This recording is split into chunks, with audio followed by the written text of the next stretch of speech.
මොකක්ද ගන්න හොඳම ක්‍රියේටින් බ්‍රෑන්ඩ් එක එහෙම නැත්නම් ක්‍රියේටින් ප්‍රොඩක්ට් එක.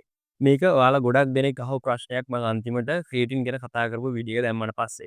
ඉතින් මම හිතුවා පොඩි විස්තරාත්මක දෙයක් ඔයාලත් එක්ක බෙදා ගන්න මේ සම්බන්ධයෙන්.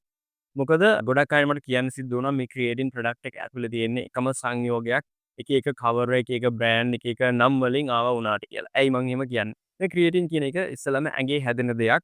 කිඩ්නිස් වල ඊට පස්සේ ලිවර් එකේ පැන්ක්‍රියස් එකේ. මේක සුළු ප්‍රමාණ වලින් හැදෙනවා. මේ ප්‍රමාණ වලින් හැදෙන්නේ අපි ගන්න ප්‍රෝටීන් වල තියෙන ඇමයිනෝ අම්ල 9න් ඇමයිනෝ අම්ල 3ක් වෙන ආජනීන්, ග්ලයිසීන්, මෙතනීන් කියන ඇමයිනෝ අම්ල 3 භාවිතයෙන් තමයි මේ ටික හැදෙන්නේ. සමහර කෙනෙක් වැරදි අවබෝධයකට සමහර වෙලාවට ඉඳලා තියෙනවා මේක ඔටෝමැටිකලි ඇඟේ හැදෙනවා කියලා නැහැ.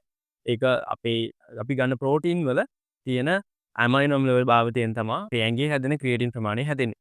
කොහොම නමුත් මේ ප්‍රමාණය ප්‍රමාණාත්මක නොවෙන හින්දා ඊට සමාන ප්‍රොඩක්ට් එකක් එහෙම නැත්නම් අපි කියනවා ක්‍රියේටින් මොනෝහයිඩ්‍රේට් ගොඩක් අපි ගන්නේ ක්‍රියේටින් කිව්වහම ක්‍රියේටින් මොනෝහයිඩ්‍රේට් කියන ප්‍රොඩක්ට් එක මම කලින් වීඩියෝ එකක් කරලා තියෙනවා ක්‍රියේටින් සම්බන්ධයෙන් කට්ටිය බලන්න පුළුවන් TikTok එකේ පල්ලෙහාට ගිහලා මම ඒතර කතා කරලා තියෙනවා ක්‍රියේටින් මොනෝහයිඩ්‍රේට් එකට එහා ගිය තව ගොඩක් ක්‍රියේටින් වර්ග තියෙනවා කියලා ලෝකේ. නමුත් අපි ගොඩක් දුරට පාවිච්චි කරන්නේ ෆිට්නස් ෆීල්ඩ් එකේ ඉන්න අය මේ ක්‍රියේටින් මොනෝහයිඩ්‍රේට් කියන එක. ඉතින් මේ ක්‍රියේටින් මොනෝහයිඩ්‍රේට් කියන එක කිසිම වෙලාවක අපි ශාකයකින්වත් සතෙකින්වත් එකවර අයින් කරලා ගන්න දෙයක් නෙවෙයි. මේක ලැබ් එක හදන සංයෝගයක්. ඉතින් එහෙම කිව්වම ඔයාලට හිතෙන්න පුළුවන් මේක ඇඟට හොඳ දෙයක්ද මේක ගන්න හොඳ දෙයක්ද කියලා. ඔව් මේක එහෙම සංයෝගයක් වුණාට ඔය පුරා ගොඩක් වෛද්‍යවරුන් මේ වෙද්දී සනාථ කරලා ප්‍රූෆ් කරලා දෙනවා මේක ගොඩක් ඇඟට හොඳ සප්ලිමන්ට් එකක් ආහාර අතිරේකයක් කියලා. ඒක නිසා කිසිම බයක් සැකක් නැතුව මේ බෙනිෆිට් එක ගන්න පාවිච්චි කරන්න පුළුවන් සප්ලිමන්ට් එකක් තමයි මේ ක්‍රියේටින් කියලා කියන්නේ.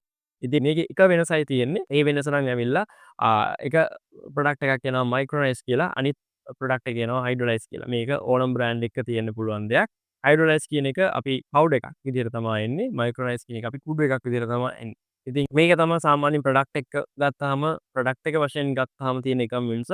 ඒක හැම බ්‍රෑන්ඩ් එකකින්ම මේ දෙකම එනවා වෙන්නත් පුළුවන්. සමහර බ්‍රෑන්ඩ් වල මයික්‍රොනයිස් විතරයි එන්නේ. හයිඩ්‍රොලයිස් එන්නේ නැති වෙන්නත් පුළුවන්. එහෙම වුණොත් ඔයාලට පුළුවන් ඔයාට සේෆ් වෙන්න හයිඩ්‍රොලයිස් ක්‍රියේටින් මොනෝහයිඩ්‍රේට් එකක් ගන්න. එහෙම කිසිම ගැටලුවක් වෙන්නේ නැතුව. මේක තමා ඔයාලට දෙන්න තියෙන විස්තරාත්මක උත්තරේ මොන ප්‍රොඩක්ට් එකද මොන බ්‍රෑන්ඩ් එකද අපි ක්‍රියේටින් එකේ පාවිච්චි කරන්න පුළුවන් කියලා කිව්වම ඉතින් මේ වගේ ඔයාලා අහන ප්‍රශ්න වල උත්තර දැනගන්න ඔයාලා නොදන්න දේවල් කතා කරන්න එකතු වෙන්න මේ ඩ්‍රීම් ෆිට්නස් බයි දැනුර